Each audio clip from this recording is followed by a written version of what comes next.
네, 안녕하십니까?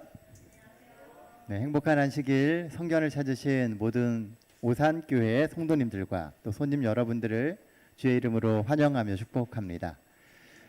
잘 준비된 찬양과 또 잘 준비된 성도들이 계신 교회가 오산교회인 것 같습니다. 이번 한 주 제가 말씀을 전하러 왔는데요. 넘치는 환대와 또 대접으로 정말 감사하고 행복한 시간이었습니다. 하나님께서 이 오산교회에 복에 복을 더하게 되시기를 간절히 기도합니다. 오늘은 시 한 편을 소개하며 말씀을 시작해 보도록 하겠습니다.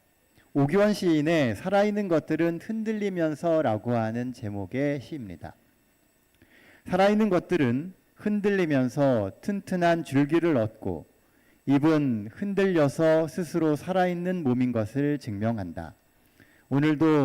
바람은 오늘도 분다.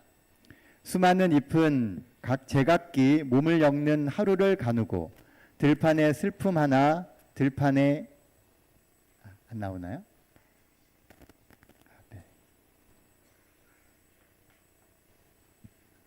네, 수많은 잎은 제각기 몸을 엮는 하루를 가누고 들판에 슬픔 하나 들판에 고독 하나 들판에 고통 하나도 다른 곳에서 바람에 쓸리며 자기를 헤집고 있다.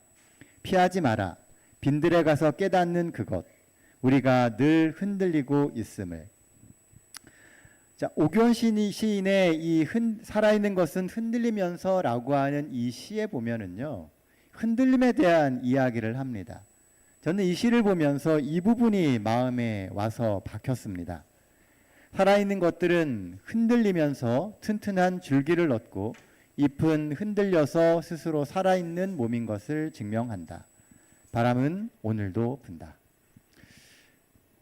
여러분들의 지난 한 주는 어떤 시간이셨습니까? 아마 안식일에 이 아침에 교회 오시면서 어떤 분들은 굉장히 기쁘고 즐거운 마음으로 오시고요. 또 어떤 분들은 굉장한 마음의 부담을 가지고 오셨을 것이라고 생각합니다. 우리의 인생이요, 늘 승리하고 늘 이길 수만은 없습니다. 믿음으로 산다라고 하는 것이 대단한 각오가 필요하고요. 또 많은 경우 우리는 실패합니다. 오늘 말씀의 제목이 뭔지 기억하세요? 권태입니다. 권태. 여러분들은 여러분들의 신앙에 권태의 시간을 겪으신 적이 있으십니까? 우리가 정말 열심히 살려고 하는데 우리의 삶에 또 우리의 신앙이 뜻하는 대로 되지 않는 때가 참 많습니다. 그리고 그런 시간들이 반복되고 또 반복되다 보면 어느새 나도 모르는 사이에 신앙에 권태가 오게 되죠.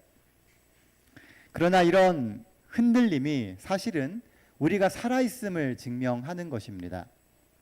그런 흔들림과 마음속의 고뇌를 통해서 우리는 더 좋은 그리스도인, 더 강한 그리스도인이 되는 것이고요. 조금씩 영적으로 더 성숙한 그리스도인이 되어 가는 것입니다.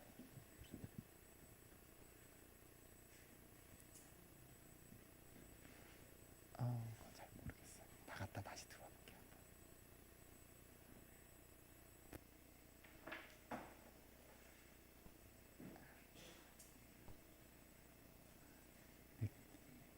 네.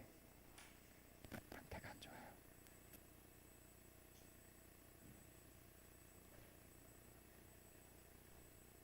네. 잠깐만요.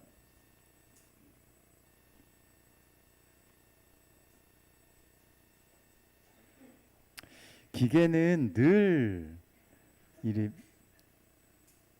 약속을 안 지켜요. 그렇죠? 이 기계는 늘 불안합니다. 우리가 기계가 아무리 좋은 것처럼 보이고 완벽한 것처럼 보이지만 사실 우리가 생각하는 것만큼 잘 되지 않아요. 자, 우리는 제7일 안식일 예수 재림교인입니다. 그렇죠? 아니신가 봐요? 우리는 제7일 안식일 예수 재림교인입니다.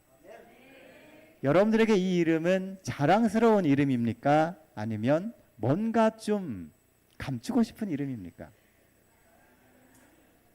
이 이름은 굉장히 자랑스러운 이름입니다. 우리는 제7일 안식일 예수 재림교인이에요. 그런데 이 이름에 나오는 제7일 안식일과 예수 재림이라고 하는 이 두 단어는 사실 우리의 삶에 많은 고민을 줍니다. 안식일은 참 기쁘고 좋은 날인데 뭘 해야 하고 뭘 하지 말아야 될지에 대해서 늘 고민하고 논쟁하게 됩니다. 그러다 보니 어느 순간부터 그저 암묵적인 동의하에 적당한 선이라고 하는 것을 만들고 신앙생활을 하게 되는 경향이 있습니다. 요 정도까지는 괜찮고 요거에서 조금 넘어가면 왠지 마음에 부담이 생기고 우리가 그런 신앙생활을 하고 있다는 거죠. 또 예수님의 재림도 분명 우리의 소망이고 참 좋은 겁니다. 그런데 너무나 기약 없이 지체되기에 그 기다림의 시간이 때때로는 권태롭게 느껴지기도 합니다. 계속 열정을 불태우기에는 지치고 그렇다고 그냥 눈 감고 살아가기에는 신앙인의 양심이 허락하지를 않아요. 그래서 우리는 늘 신앙생활을 하며 고뇌하고 번뇌합니다.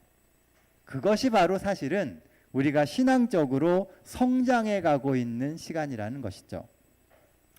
이번 한 주 우리는 여러 경험들을 했습니다. 저녁에 교회에 오셔서 말씀을 듣는 경험도 했지만 우리는 일상생활 속에서 정말 많은 사람들을 만나고 때때로는 신앙의 문제를 가지고 고민하는 시간들을 가지며 살아왔습니다.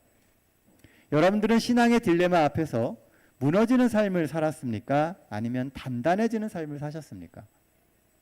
여러분들의 그 고민이 우리의 신앙의 기초를 흔들었는지 아니면 그런 고민들이 우리가 다시금 신앙인으로서 결심하고 하나님 앞에 바로 서는 계기가 됐는지 한번 생각해 보게 되시길 바랍니다.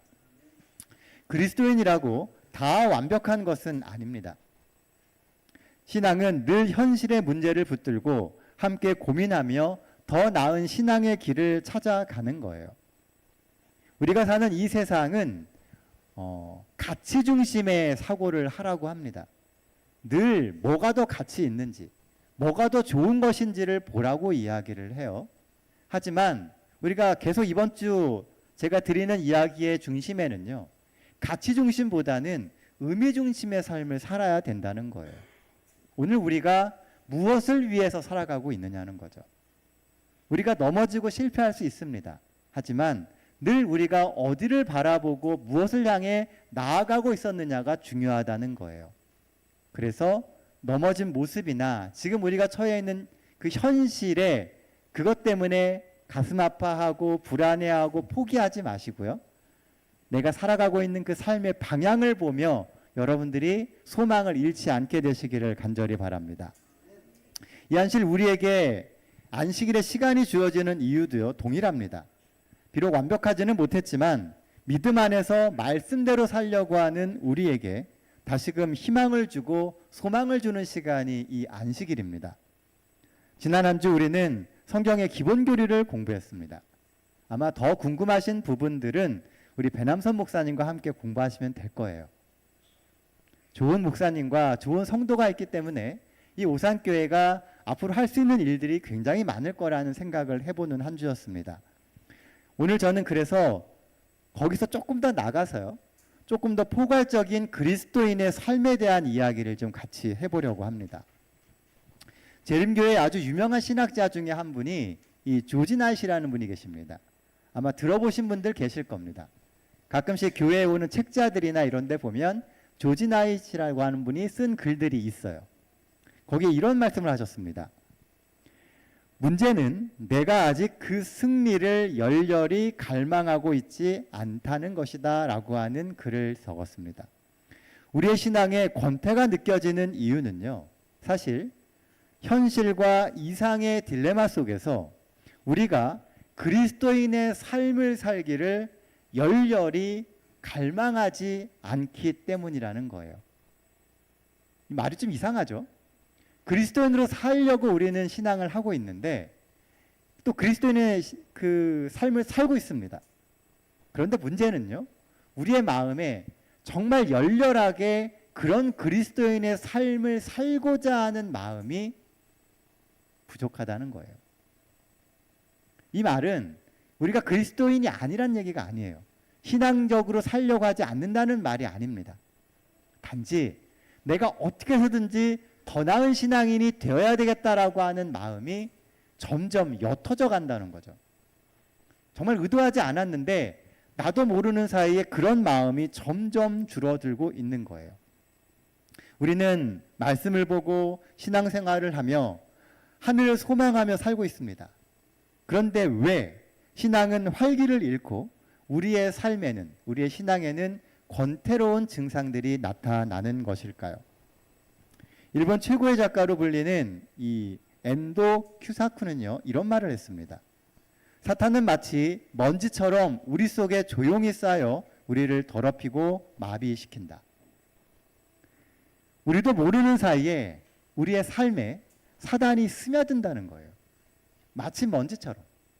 조금씩 조금씩 스며들다 보니 잘 못 느낍니다. 사단이 정말 무섭게 우리의 삶 속에 막 들어오면 우리가 경계를 할 수가 있어요. 그런데 사단은 정말 작은 부분에서 아주 조금씩 조금씩 우리의 삶에 스며들어옵니다. 이 스며든다는 게 진짜 무서운 거예요. 신앙도 우리의 삶에 스며들면 우리도 모르는 사이에 좋은 신앙인이 됩니다. 반면에 사단이 조금씩 조금씩 우리의 신앙의 삶에 스며들기 시작하면요, 정말 깨닫지 못하는 순간에 우리의 삶의 방향이 바뀌어지게 됩니다. 사단은 워낙 천천히 스며들기 때문에요, 경계심을 갖고 대처하기가 쉽지가 않습니다. 게다가 사단은 아주 부지런합니다. 우리보다 훨씬 성실해요. 지구의 역사가 시작되면서 지금까지 단 한순간도 사단은 쉬지 않고 믿는 사람들의 그 신앙을 무너뜨리는 일을 해오고 있습니다. 아주 긴 시간 동안에요. 오늘 우리의 삶의 순간에도 사단은 여전히 성실하게 최선을 다해서 쉬지 않고 우리의 삶에 죄의 때를 끼우고 있다는 것입니다. 우리는 모두 구원의 약속을 받은 성도들이에요. 그리고 성경은 하나님의 부르심을 입어 성도가 된 우리에게 구할 것은 충성이라고 이야기합니다. 자, 우리는 충성하고 있습니까?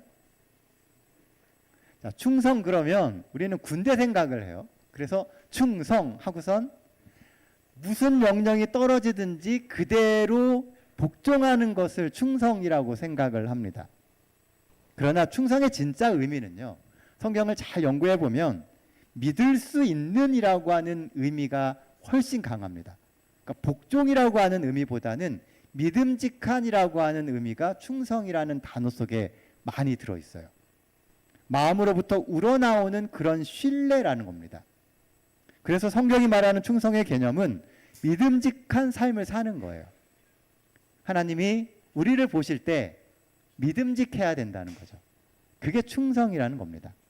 어디다 던져놔도 어떤 삶의 환경이 놓여진다 하더라도 저 친구는 믿음 안에서 나를 배신하지 않고 설 거야 라고 하는 그런 믿음직한 마음을 갖는 것이 충성이라는 거예요.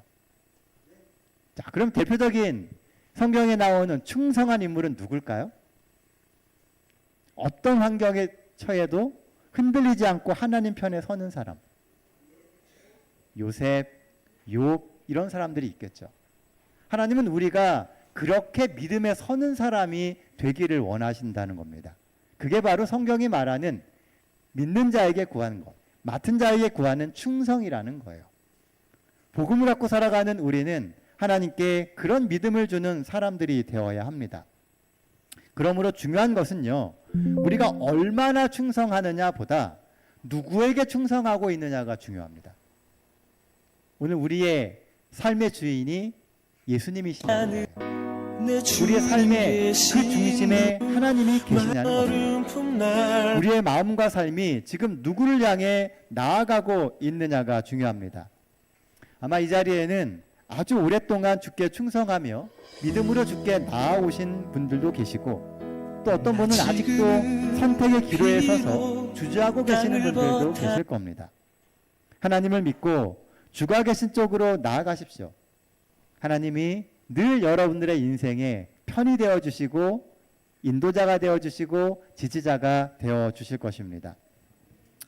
자, 오늘 우리는 이 구원에 대한 이야기, 어제에 이어서 조금 더 깊은 이야기를 좀 해보려고 합니다. 흔히 우리는 구원을 세 가지 단계로 이야기를 해요. 칭의, 성화, 영화입니다. 들어보신 적 있으시죠? 이 이야기는 성경에 나올까요? 안 나올까요? 이 단어는 성경에 안 나옵니다. 신학적인 용어예요. 그러다 보니까 사실은 좀 어렵게 느껴지시는 분들도 있을 겁니다. 죄송합니다. 하지만요, 잘 들어보시면 이 칭의, 성화, 영화라고 하는 개념을 여러분들이 이 시간 잘 이해하실 수 있게 될 겁니다.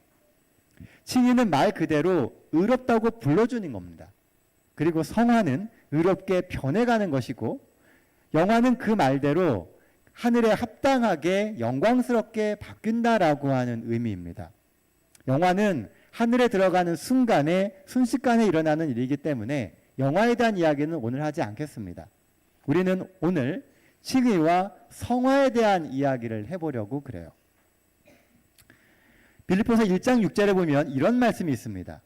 너희 안에서 착한 일을 시작하시니가 그리스도 예수의 날까지 이루실 줄을 우리는 확신하노라. 많이 들어보신 성경 말씀이죠. 우리는 과거와 현재 그리고 미래의 관점에서 칭의, 성화, 영화를 이해할 수가 있습니다. 이 세 가지 의미가 가장 잘 함축된 성경 구절이 바로 이 빌립보서 1장 6절이에요. 너희 안에서 착한 일을 시작하시니가, 이 말씀에서 너희 안에서 시작하신 착한 일은 바로 우리를 죄에서 구원하신 칭의를 말하는 것입니다. 하나님께서 그 일을 하신 거예요. 우리가 한 게 아니고 하나님이 하셨다는 거죠. 자, 칭의는 의롭다고 불러주는 겁니다. 자, 그러면 의로운 겁니까? 의롭지 않은 겁니까? 의롭다고 불러줬다 그랬잖아요. 그럼 진짜는 의로운 거예요? 아닌 거예요? 의롭지 않은 겁니다. 그러니까 우리가 의롭기 때문에 하나님이 우리에게 구원을 주시는 게 아니에요. 이걸 이해하는 게 굉장히 중요합니다. 우리의 구원은 우리가 삶을 살면서 의로워지기 때문에 주어진 게 아닙니다. 그러므로 우리가 실패하고 넘어진다 할지라도 우리의 구원이 바뀌지 않는다는 겁니다. 근데 많은 사람들이 내가 살아가고 있는 삶의 그 모습 하나하나에 굉장히 실망하기도 하고 또 잘 될 때는 되게 으쓱하기도 하고 그럽니다. 그 이유가 내가 뭔가를 해서 구원을 이룰 수 있다라고 하는 잘못된 생각 때문에 그런 거예요. 우리의 구원의 시작은 의롭다고 불러주는 데서부터 시작됩니다. 의롭지 않아요. 그럼에도 불구하고 의롭다고 쳐주시는 거죠. 그래서 구원은 의롭다고 쳐주시는 그것을 믿는 믿음에서 얻게 되는 겁니다. 그래서 성경은 구원을 믿음으로 얻는 거라고 이야기를 해요. 내가 의로워져서 얻는 게 아니고 믿음으로. 나를 의롭다고 해주시는 그 예수님의 약속을 믿음으로 구원을 얻는 것입니다. 그러므로 우리가 늘 예수 그리스도를 붙들고 살면 우리의 구원을 걱정할 이유가 전혀 없습니다. 그리스도인이 된다라고 하는 것은 그 믿음을 고백하며 사는 거예요. 그러니 우리가 뭐 대단한 신앙인이 된 것처럼 절대로 교만해서도 안 됩니다. 바리새인들이 문제가 된 이유가 바로 자신들의 의로움이 대단하다고 여겼기 때문에 그래요. 사실 바리새인들이 당시의 사람들보다는 훨씬 나았습니다. 하지만 그들은 구원을 잃어버렸고요. 정작 죄인이라고 보였던 수많은 사람들이 구원을 얻었습니다. 그 이유는 자신들의 구원이 누구에게 나오는지를 아는 사람과 모르는 사람의 차이였던 것이죠. 결국 교만한 삶은 믿음 안에서 더 성장하지 못하고요. 늘 제자리 걸음만 하다가 망하게 되는 것입니다. 칭의의 핵심은 죄에서 용서를 받는 거예요. 의롭다고 해주시면 우리가 죄의 그 결과로부터 자유로워지게 되는 겁니다. 자, 우리는 죄가 있어요, 없어요? 있습니다. 어제도 죄를 졌고 오늘도 죄를 짓습니다. 내일도 죄를 지을 거예요. 하지만 우리가 예수님을 믿고 예수님이 우리를 구원하셨다라고 하는 것을 믿는 그 순간부터 우리는 그 죄의 결과로부터 자유로워진다는 겁니다. 그리고 그 핵심은 우리를 위해 치르신 예수 그리스도의 피, 그분의 생명의 희생에 있습니다. 그래서 우리에게는 예수 그리스도가 필요해요. 예수님을 떠나서는 그 어떤 것도 우리는 죄를 해결할 수 없습니다. 하지만 예수님 안에 있으면 우리가 그 어떤 죄를 졌다 할지라도 그 죄의 결과로부터 자유롭다는 거예요. 우리가 받은 구원은 내가 얼마나 착한 일을 했느냐에 의해서 얻게 되는 것이 아니고 하나님의 아들이신 예수 그리스도의 십자가를 통해서 얻게 되는 것입니다. 이미 예수께서 값을 치러 놓으신 그 구원을 믿음으로 얻는 것이죠. 그래서 칭의는 순간의 경험입니다. 우리가 예수님을 믿는 그 순간 바로 이 칭의는 충족이 됩니다. 우리가 구원을 받으면 우리는 하나님의 자녀가 돼요. 우리가 많이 아는 성경절이죠. 영접하는 자, 곧 그 이름을 믿는 자에게는 하나님의 자녀가 되는 권세를 주고 예수 그리스도를 영접하면 나라의 그 사람에게는 하나님의 자녀가 되는 권세를 준다는 순례의 걸음 하나님의 자녀가 된다라고 하는 것은 하나님과 끊을 수 없는 관계가 된다는 거예요. 그러니 우리가 하나님을 믿는 그 순간부터 우리는 하나님과 한 가족이 되는 것이고 하나님은 절대로 우리를 포기하지 않아요. 우리를 바라보시는 예수님의 시선도 달라져요. 우리가 믿음을 고백하는 그 순간부터는 우리의 삶의 모든 것을 하나님께서 책임지십니다. 우리가 구원을 받으면 하나님의 자녀가 됩니다. 그리고 그 무엇으로도 끊을 수 없는 특별한 관계가 된다는 것입니다. 이 모든 구원의 결과는 우리의 연약함이나 우리의 실수 때문에 잃어버리거나 빼앗기지 않습니다. 우리의 구원을 잃어버리지 않아요. 내 아버지 너른 훗날 맞으시는 그렇게 사는데 하늘에 쌓은 내 소망이네. 그 나라에 이를 때까지 순례의 걸음 멈추지 않으며 어떤 분이 구원을 받은 것 같지도 않고 자신감이 떨어지는 겁니다. 성경은요 그렇게 이야기하고 있지가 않아요. 구원은 우리 편의 일이 아니고 하나님 편의 일입니다. 우리하고 아무 상관이 없어요. 우리가 구원을 받을 수 있느냐 없느냐는 우리가 어떤 삶을 사느냐 또 어떤 모습이냐 이거하고 아무 상관이 없습니다. 예수님께서 돌아가시고 값을 치르셨기 때문에 구원을 얻는 거예요. 우리가 조금 더 착하게 산다고 우리에게 구원이 주어지지 않아요? 그러니 우리가 조금 넘어지고 실패하고 조금 못되게 살아도 구원이 없어지지가 않는다는 거예요. 자, 그러면 막 살아도 될까요? 그건 아니죠. 바로 그 부분에 해당되는 게 뭐냐 하면 바로 성화라고 하는 것입니다. 하나님이 우리를 의롭다고 불러주셨어요. 이 성화는요 누리는 구원이라고 표현을 해요. 하나님이 우리에게 구원을 주시고 의롭다고 해주셨기 때문에 매일매일 삶을 살아가면서 그 의로움을 누리고 사는 겁니다. 현재의 삶에서 주신 구원을 이루며 살아가는 것이죠. 자, 다시 빌립보서 1장 6절 말씀을 보겠습니다. 너희 안에서 착한 일을 시작하신 이가 그리스도 예수의 날까지 이루실 줄을 우리는 확신하노라. 여기서 나오는 이루실 줄이라고 하는 동사는요 계속해서 이루어간다라고 하는 뜻을 담고 있습니다. 하나님이 이루신 것을요 뭐 한다고요? 계속 이루어가는 거예요. 칭의, 의롭다고 불러주셨기 때문에 우리는 의롭게 살아가려고 삶 속에서 그것을 계속 누리며 살아가는 겁니다. 여러분들 스스로가 의로움을 주장하고 사셔야 돼요. 하나님이 이루어 놓으신 그 구원을 주장하며 살아야 됩니다. 사단이 아무리 우리가 죄된 인간이고 가망성이 없다고 이야기한다 할지라도 예수 그리스도의 이름으로 나는 구원을 받았다라고 이야기하며 살아야 된다는 거예요. 구원은 우리의 죄 문제를 한 번에 해결한 과거 완료형이면서도 또한 앞으로 살아가면서 계속 이루어가야 할 현재 진행형이기도 합니다. 과거에 구원 받았고요. 앞으로도 구원 받습니다. 그리고 오늘도 구원을 받고 있습니다. 우리는 늘 예수님 안에서 살아가면서 그 구원을 경험하며 살아가야 돼요.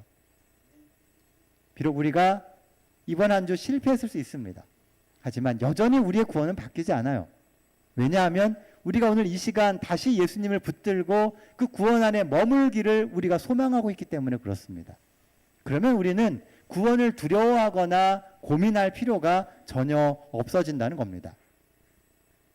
자, 한 번에 해결하신 과거 완료형, 이것을 칭의라고 얘기를 해요. 하나님이 이루신 거예요. 그리고 우리가 살아가면서 이루어야 되는 것이 성화인 것입니다.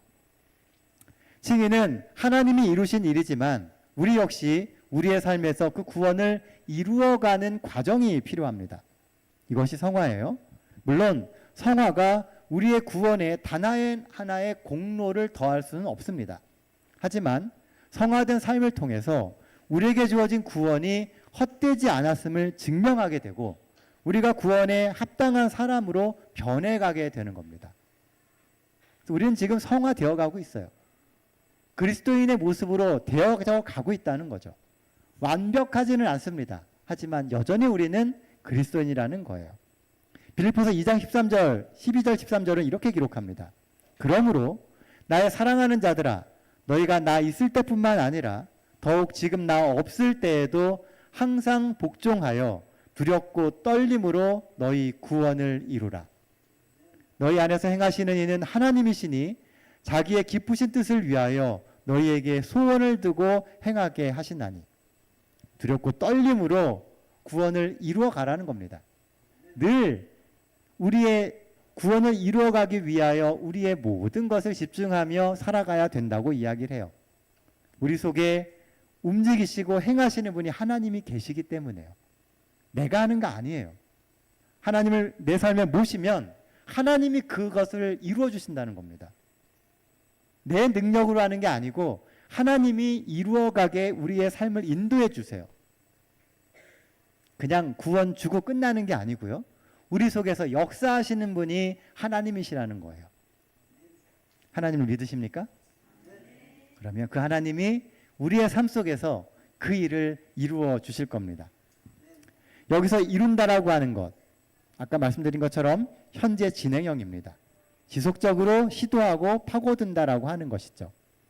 구원은 매일 매순간 이루어가는 과정이에요. 그래서 칭의는 순간의 경험이지만 형화는 일생의 경험입니다. 평생 성화되는 거예요. 우리가 완전해지지 못합니다. 그래서 평생 성화의 과정을 겪어가야 돼요. 성화가 된다라고 하는 것은요, 옛사람을 버리는 일이며 새 사람을 입는 겁니다. 과거의 나를 자꾸 버려야 돼요. 과거에 실패했던 그것에 머물러 있을 필요가 없습니다. 과거는 과거고 현재는 달라요. 과거에는 내가 넘어졌을지언정 지금은 다를 수 있다는 거죠. 과거의 모습을 버리고 현재의 새 사람을 입는 일을 계속해야 됩니다. 예수님을 만나고 말씀을 읽으면서 새로운 사람으로 거듭나며 과거를 잊고 지금의 새 사람의 모습을 갖고 나아간다면 우리의 삶은 늘 하나님 안에서 성장해 갈 수 있다라고 하는 것이죠. 근데 문제는요, 우리가 살아보면서 경험을 해보지만 우리가 늘 성스러운 삶을 살지는 못한다는 데 있습니다. 자꾸 넘어져요. 실패해요. 그러다 보니까 내가 성화되지 못하고 다시 원위치 되는 것처럼 느껴지는 경우가 굉장히 많습니다. 하나님이 우리를 의롭다고 해주시지만 우리는 여전히 실패하고 넘어집니다. 이건요, 우리가 연약한 인간이기 때문에 당연한 거예요. 우리가 넘어지지 않으면 하나님이지 어떻게 사람이겠습니까? 실패할 수 있어요. 그걸 인정해야 됩니다. 그렇기 때문에 우리가 뭐 해야 돼요? 그 실패를 놓고 다시 회개하고 또 다시 칭의를 받으면 되는 것입니다. 그리고 그 자리에서 다시 또 성화의 삶을 살면 되는 거예요. 보시는 그림처럼 칭의하고 성화되고 실패하고 다시 또 칭의하고 성화되고 이 과정을 우리는 평생 반복한다는 겁니다. 그런데 보시는 것처럼 처음 시작점보다 나중에 어떻게 돼요? 더 나아집니다. 맨날 실패하고 넘어지는 것처럼 보이지만 예전보다 조금씩 나아져가고 있다는 거예요. 그래서 우리가 전체적으로 보면 어떻게 되고 있는 거예요? 성화되어 가고 있는 겁니다. 당장 그 당시에는 실패하는 것처럼 보이지만 사실은 계속 나아져 가고 있다는 거죠. 실패하면 회개하고 또 시도하고, 실패하면 회개하고 다시 시도하면 되는 겁니다. 그래서 잠언 24장 16절 말씀은 이렇게 기록하죠. 의로운 사람은 7번 넘어져도 다시 일어나지만 악인은 단 한 번의 재앙으로도 쓰러지고 만다. 넘어지는 게 의인하고 악인을 구별하는 게 아니에요. 안 넘어지는 사람이 의인이 아니고요. 넘어져도 뭐 하는 사람? 다시 일어나는 사람이 의인이란 겁니다. 딱 한 번 넘어졌어도 못 일어나면 그 사람은 악인이 되는 거예요. 근데 일어나면 의인이 되는 겁니다. 그래서 우리 모두는 다 의인입니다. 이 자리에 와 있잖아요. 하나님 믿고 있잖아요. 그래서 우리는 구원의 소망을 가지고 있는 사람이 되는 것입니다. 우리가 자주 읽는 이 생애의 빛, 예전의 이름은 정로의 계단입니다. 영문으로는 스텝스 크라이스트예요. 예수님께 나아가는 한 걸음 한 걸음, 그 단계라는 것이죠. 이 책의 목차에 보면은요, 8장에 그리스도께 이르기까지 자라남이라고 하는 부분이 있습니다. 이 제목이 저는 굉장히 좋아요. 이게 신앙인으로서 우리가 정말 이 땅에서 경험하게 되는 정말 많이 어려운 순간들을 어떻게 극복해 가는지가 이 제목 안에 다 나와 있습니다. 우리는 예수 그리스도의 성품과 형상에 이르기까지 계속 자라가야 돼요. 이게 성화예요. 한 번에 다 이루어지는 게 아니고요. 계속 자라가는 경험을 하게 된다는 거죠. 그런데요, 그런 반복된 실패와 죄가 우리를 권태에 빠지게 만듭니다. 예전만큼 감사하지 않게 되고 예전만큼 삶의 감격을 잃어버리게 되죠. 그래서 하나님을 경험으로 알아가는 시간이 필요하고 그 과정에서 필요한 게 뭐냐 하면 의심을 극복하는 거예요. 내가 될까? 내가 이렇게 살아서 구원받을 수 있을까? 라고 하는 그 의심을 극복해야 된다라고 하는 것이죠. 절대로 의심하지 마십시오. 구원은 나를 위해 예수께서 이루신 거예요. 예수께 내 삶을 맡기며 주시는 모든 순간순간 순종하며 최선을 다해 믿음의 대쟁투에 임하면 주께서 책임지시고 우리의 삶을 하늘까지 이끄실 것입니다. 제가 이 칭의와 성화에 대한 것을 이렇게 처음 교회 오시는 분들에게 설명할 때마다 자주 쓰는 예화가 이겁니다. 사과나무에 대한 거예요. 여기 보시면은 월마다 있습니다. 3월, 5월, 7월, 10월 이렇게 있어요. 3월에 사과나무는 꽃만 펴 있습니다. 자, 이 사과는 완전한 사과입니까? 사과는 보이지도 않아요. 꽃밖에 없어요. 완전한 사과입니까? 완전한 사과입니다. 왜냐하면 3월에 사과나무에 맺힐 수 있는 사과의 최선은 꽃이에요. 7월의 사과는 주먹만한 게 먹을만 합니다. 자, 이 사과는 완전한 사과예요? 완전한 사과예요. 왜냐하면 나무에 붙어 있으니까요. 7월에 이 사과가 할 수 있는 최선은 거기까지예요. 아직 파랗지만 안 익었지만 7월의 사과나무는 이만큼만 돼도 완전한 사과입니다. 자, 보시면 근데요, 7월이 지나면서 8월 이렇게 되니까 태풍이 막 불었어요. 사과가 떨어졌어요. 이 사과는 완전한 사과예요? 아니에요? 완전한 사과가 아니에요. 왜냐하면 사과나무에서 떨어졌기 때문에요. 10월이 됐습니다. 잘 견디던 사과 중에 어떤 사과는 떨어졌고 어떤 사과는 나무에 붙어 있었어요. 떨어진 사과는 완전한 사과일까요? 아닐까요? 아닙니다. 생긴 거는 빨갛게 다 익어서 아름다워 보이지만 나무에서 떨어졌기 때문에 제대로 된 사과가 아니에요. 우리가 이렇게 마트에 가보면은요, 낙과라 그래갖고요, 막 이렇게 상자로 쌓아놓고 팝니다. 사과를 제값을 받아요, 못 받아요? 그 사과는 제값을 못 받습니다. 왜요? 낙과기 때문에요. 생긴 거는 완전히 사과인데 나무에서 떨어지는 그 순간 뭔가 문제가 생긴 거예요. 그럼 제값을 받는 사과는 어떤 사과입니까? 10월 달에 농부가 직접 딴 사과예요. 그 사과만이 제대로 된 가치를 갖게 됩니다. 제가 드리는 얘기의 핵심은요, 사과의 크기나 색깔이나 모양이 아니고 그 사과가 나무에 붙어 있느냐 붙어 있지 아니하냐입니다. 사과가 나무에만 붙어 있으면 색깔이 파랗든 빨갛든 간에 그 사과는 완전해요. 오늘 우리가 스스로를 바라볼 때 완전해 보이지 않을 수 있습니다. 상대적으로 부족해 보일 수 있어요. 하지만 예수님 안에 있으면 우리는 완전한 성도입니다. 자꾸 비교하려고 하지 마세요. 비교를 하게 만드는 게 사단이 하는 방법이에요. 누구와 비교하고, 과거의 나와 현재의 나를 비교하고, 이렇게 하면서 자꾸 자신감을 잃게 만드는 것이 사단이 하는 일이라는 것이죠. 사과를 키우는 것은 사과 자신이 아니고요, 나무입니다. 우리를 성숙하게 만드시는 분은 내가 아니고 하나님이시라는 거예요. 그래서 하나님 안에 머물러 있는 것이 중요합니다. 그 어떤 모진 풍파가 불어온다 할지라도 견디며 나무에 붙어 있으면 때가 되면 우리는 열매를 맺고 익어서 향기롭고 풍성한 그리스도인이 되게 될 것입니다. 구원은 그렇게 이루어 가는 거예요. 예수님 안에서 하나님이 나를 어떻게 바꿔가시는지를 경험하는 것입니다. 그러니 절대 불안해하지 마시고 이 교회 안에 머무십시오. 그리고 하나님을 꼭 붙들고 늘 하나님의 음성을 들으려고 노력하십시오. 하나님께서 우리의 삶을 더 성화롭게, 더 아름답게 바꿔주실 것입니다.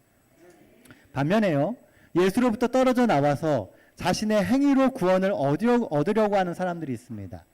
성경은 그 사람들을 바리새인이라고 이야기를 해요. 문제는 예수의 은혜가 없이 오직 자기의 행위로 또 자기의 구원의 열매로 그들은 구원의 결과를 맺으려고 했다는 것입니다. 그러니 삶이 쉽게 지치고 신앙생활은 고달퍼요. 우리 주변에도 보면 내가 뭔가를 함으로써 내 신앙을 완성하려고 하는 사람들은 늘 사는 게 고달픕니다.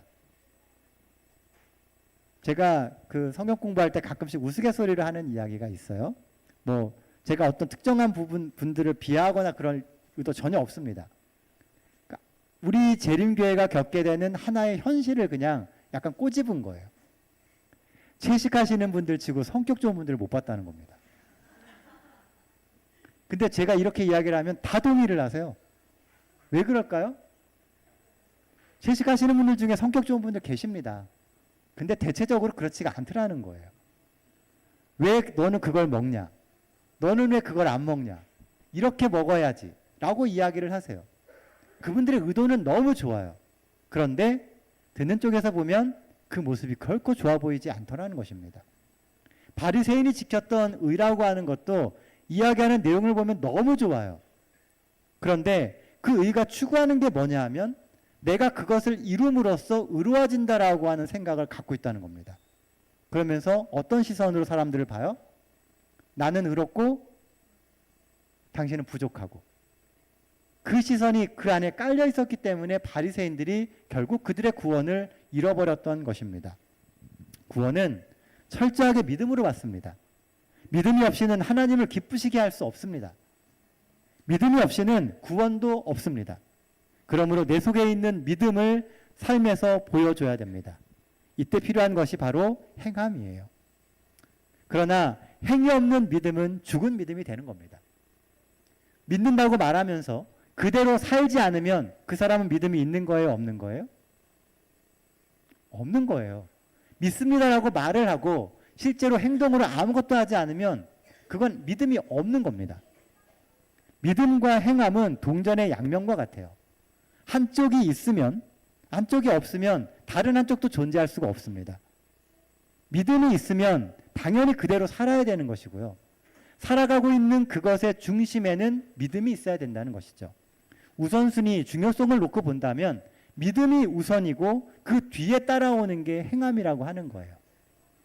그래서 믿음으로 구원을 얻는 겁니다. 믿음이 있어야 구원을 이룰 수 있는 삶을 살 수 있는 거예요. 성경에서 말하는 믿음과 행함은 반대되는 개념이 아니라 늘 함께하는 하나의 개념인 것입니다. 다시 어제 소개했던 책 제목으로 돌아갑니다.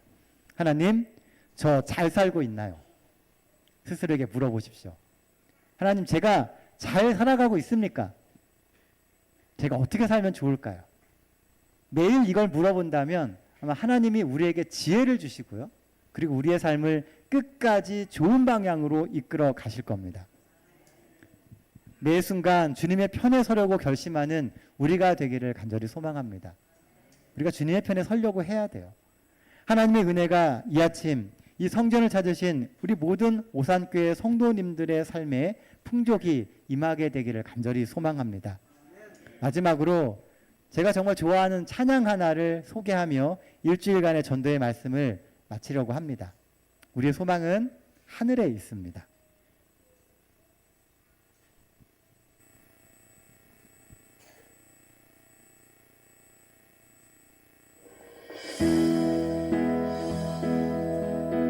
나 지금은 비록 땅을 버타며 살지라도 내 영혼 저 하늘을 가사를 한번 생각해 비비며 사네. 내 주님 계신 눈물 없는 곳 저 하늘에 숨겨둔 내 소망 고픈 얼굴들 그리운 일들 많이 생각나 때론 가슴 터지도록 기다려지는 내 아버지 날 맞으시는 저 하늘에 쌓인 내 소망은 내 주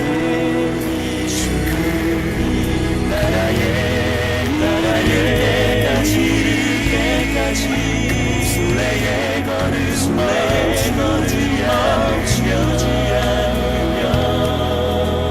어떤 시련이 와도 나 두렵지 않네. 주와 함께 걷는 이 길에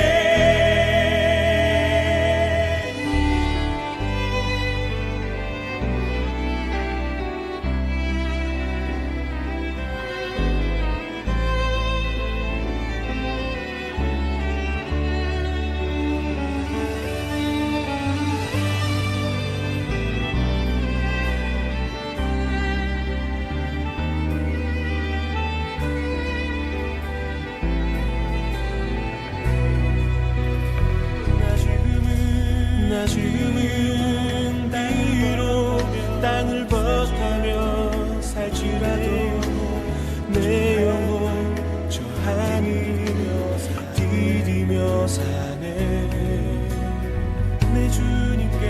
내 주님 계신 곳 저 하늘에 숨겨둔 내 소망은 내 보고픈 얼굴들 그런 이름들 나 많이 생각나. 가슴 터지도록 기다려지고 내 아버지 너른 품 날 맞으시는 저 하늘에 쌓은 내 소망이 내 주님이 그 나라에 이를 때까지 순례의 걸음 멈추지 않으며 어떤 시련이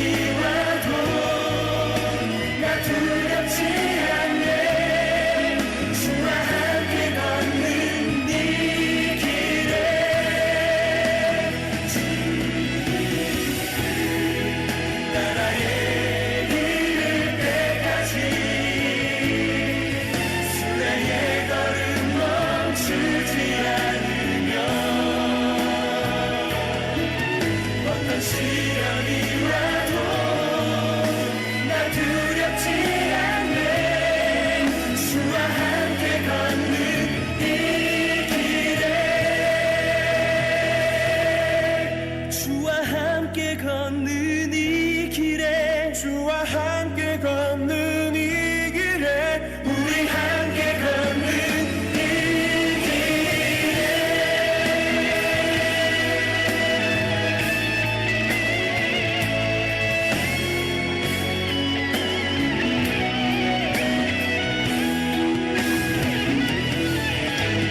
우리의 소망은 하늘에 우리의 순례길이 먼 것처럼 느껴지고 지루하게 느껴지지만 그 끝에는 우리를 반기시고 우리를 기다리시는 예수님이 계십니다. 여러분들을 기다리시는 예수님을 향해서 오늘도 믿음의 걸음을 거시는 우리 오산교회 모든 성도들 되시기를 간절히 소망합니다.